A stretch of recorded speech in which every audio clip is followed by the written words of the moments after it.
কারণ গত প্রায় 15-16 বছর যাবৎ বাংলাদেশের মানুষ ফ্যাসিবাদের বিরুদ্ধে, সন্ত্রাসের বিরুদ্ধে, নৈরাজ্যের বিরুদ্ধে,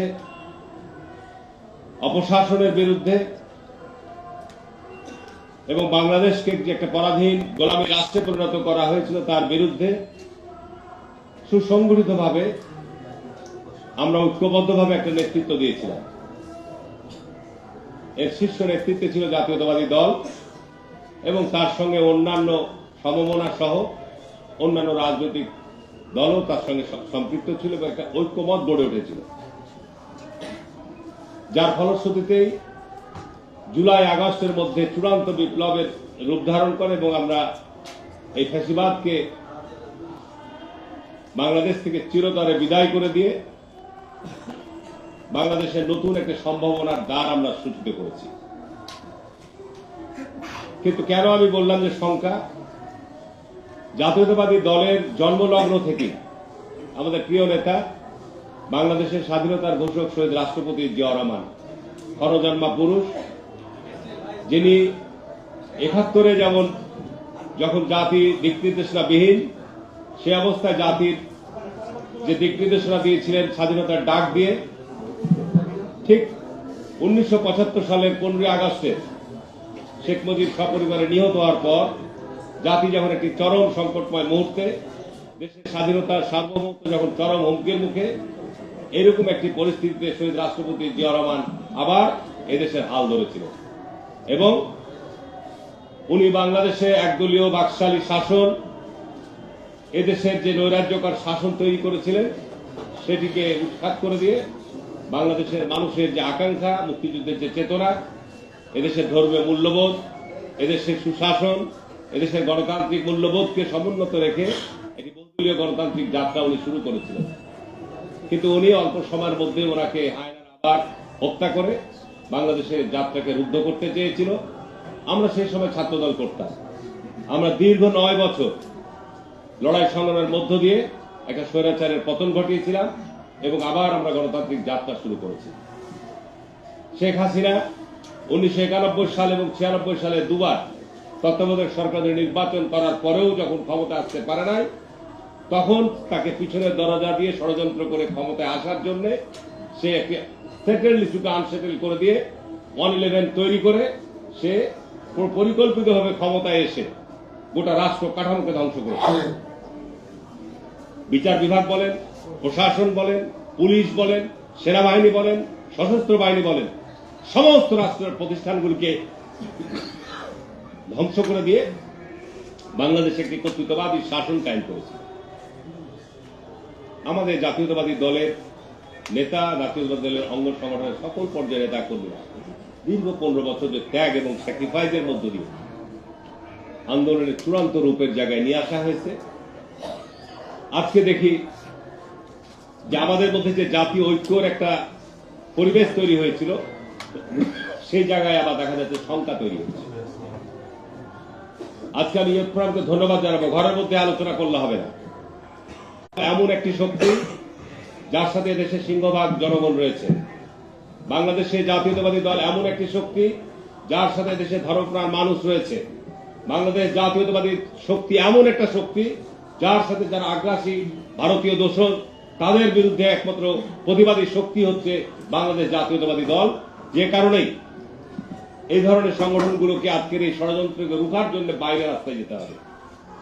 আজকে বিএনপিকে কটাক্ষ করে, বিএনপিকে উদ্দেশ্য করে যারা বিভিন্ন ধরনের কথা বলতে চায়, আমি একটা কথা আপনাদেরকে স্মরণ করে দিতে চাই। দেখবেন যারা মদের দোকানে মদ বিক্রি করে তারা কিন্তু মদ পান করে না, তারা মানুষকে মদ খাইয়ে মাতাল করে। ঠিক না বেঠিক বলছি কথাটা? আর ধর্ম ব্যবসায়ীরা কিন্তু ধর্মভীরু নয়,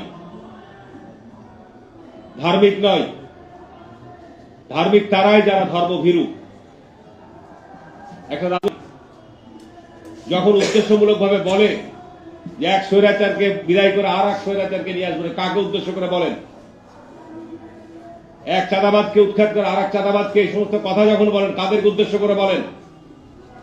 যখন বলে বাংলাদেশে একমাত্র তারাই এবং বাংলাদেশ সশস্ত্র বাহিনী তারাই নাকি দেশপ্রেমিক আর বাংলাদেশে অন্য সব চোর বাটপার, এই কথাগুলো বলেছিল পাকিস্তানের 71 সালে যুদ্ধের সময় ওই রাজনৈতিক দলটি একই কথাই বলেছিল যে পাকিস্তান সেনাবাহিনী এবং আমরা ছাড়া আর কেউ দেশপ্রেমিক নয়। একই কথা তারাই 53 বছর কি কথাগুলো ঠিক না বেঠিক বলছি? আজকে বাংলাদেশের মধ্যে তারা নতুন করে বিভাজন তৈরির কথা বলছে, আজকে চাঁদাবাজির কথা বলছে বা দখলের কথা বলছে। আমি আপনাদের কিছু তথ্য চালকের সাংবাদিক ভাইরা রয়েছেন, বাংলাদেশের বিভিন্ন জায়গায় যাবেন, তাদের যেখানে যেরকম অবস্থান আছে তারাও এই সব অপকর্মের সাথে জড়িত। আরে আমরা তো বাংলাদেশ জাতীয়তাবাদী দল, আজকে যারা এই সমস্ত কর্মের সাথে জড়িত, আমাদের পার্টির অ্যাক্টিং চেয়ারম্যান সুস্পষ্টভাবে আজকে বিএনপির হাজার হাজার নেতা কর্মীকে শুধু বহিষ্কার নয়, তাদের বিভিন্ন দলের পদও তাদের স্থগিত করা হয়েছে। কি কথাটা ঠিক না বেঠিক বলছি? সুতরাং আমরা দীর্ঘ 15-16 বছর যাবত মাঠে রয়েছি। আমার বাড়ি, আমার জমি দখল করেছে, আমার সম্পদ দখল করেছে, আমার আপনার উপর মিথ্যা মামলা দিয়েছে। এরপরও বলবো জাতীয়তাবাদী দল অত্যন্ত ধৈর্য এবং সহনশীলতার সাথে এই পরিস্থিতির মোকাবেলা আমরা করেছি। এটা ধন্যবাদ দিতে হবে জাতীয়তাবাদী দলের তৃণমূল পর্যায়ের সকল নেতা কর্মীকে। এত বড় একটা বিপর্যয়ের পর যেভাবে আমরা এই জনবিস্ফোরণকে আমরা নিয়ন্ত্রণ করেছি, চারটিখানি কথা নয়। সুতরাং আজকে যারা এই বিভিন্ন রকম ভাবে বিএনপিকে কটাক্ষ করে প্রতিপক্ষ বানিয়ে কথা বলতে চাই, তাদের উদ্দেশ্যে শুধু এটুকু বলতে চাই যে আমি তাদের নাম ধরে আমি কথা বলতে চাই না। তাদের অবস্থান জুলাইয়ের আগে কোথায় ছিল? জুলাইয়ের আগে তারা একটা মামলার কোনো শিকার হয়েছে, আজকে নতুন রাজনৈতিক প্ল্যাটফর্ম তৈরি করছে, কোনো অসুবিধা আমরা স্বাগত জানাচ্ছি। নতুন রাজনৈতিক বন্দোবস্ত, তাদের পিছনে জনমত আছে কিনা, তাদের পিছনে ছাত্র সমাজের সমর্থন আছে কিনা, এই বিষয়টি অত্যন্ত চিন্তার বিষয় রয়েছে। আজকে দেশের এই যে ষড়যন্ত্র চক্রান্ত হচ্ছে, এই জন্য আমাদের জাতীয়তাবাদী শক্তিকে আমি বলবো আরো ঐক্যবদ্ধভাবে এই ষড়যন্ত্র চক্রান্তের মোকাবেলার জন্য আমাদের প্রস্তুত থাকতে হবে। অন্তর্বর্তীকালীন সরকারকে বলতে চাই যে নাটক বন্ধ করেন। 5 মাস পার হয়ে গেল দেশে, আমরা বারবার বলছি যে একটা নির্বাচন, আবার সুস্থ শান্তিপূর্ণ নির্বাচনের আয়োজন করেন।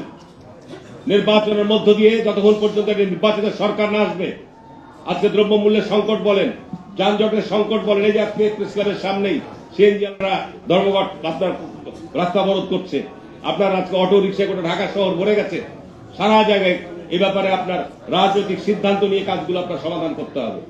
এরা পারবে না। কিন্তু আজকে যারা সংস্কারের কথা বলছেন, সংস্কার, মানুষ এত সংস্কার বুঝে না। মানুষ চায় শান্তি, নিরাপত্তা, মানুষ চায় পেটে আপনার ক্ষুধার নিবারণের জন্য অন্ন, মানুষ চায় তার কর্মসংস্থান। আর মানুষ যেটি চায়, গত 15 বছর এই যে ফ্যাসিবাদ যারা কায়েম করেছিল, পুলিশের প্রায় 1000 লোক পুলিশ পালিয়ে গেছে। তারা যেহেতু সরাসরি বেআইনি পুলিশ যেহেতু এদেশের মানুষকে হত্যা করেছে, মিথ্যা মামলা দিয়ে তারা পালিয়ে গেছে। কিন্তু অন্যান্য সেক্টরের লোকরা কি পালিয়েছে? প্রশাসন, বিচার বিভাগের কিছু লোক, প্রধান বিচারপতি সহ কিছু লোক পালিয়েছিল, কিন্তু তারা এখনো বিদ্যমান রয়েছে। বিভিন্ন অফিস আদালতে এখনো বিদ্যমান রয়েছে। এই অন্তর্বর্তীকালীন সরকার কি সংস্কার করবেন? জাতির সামনে সুস্পষ্ট রূপরেখা দেন। একটা অবাধ, সুষ্ঠু, নিরপেক্ষ নির্বাচনের জন্য যেটুকু অগ্রাধিকার, সেটুকু আপনি ক্লিয়ার করেন। নির্বাচনে যদি আপনার মাইন্ডসেট ঠিক থাকে, যারা রাষ্ট্রীয় ক্ষমতা থাকবেন, এই পুলিশ প্রশাসন দিয়ে নির্বাচন অবাধ, সুষ্ঠু করা সম্ভব। আর যদি আপনাদের মধ্যে কোনো অসৎ উদ্দেশ্য থাকে, তাহলে নির্বাচন সুষ্ঠু, শান্তিপূর্ণ করা সম্ভব নয়। আমরা জাতীয়তাবাদী দলের পক্ষ থেকে ইয়ুথ ফোরামের পাশে আমরা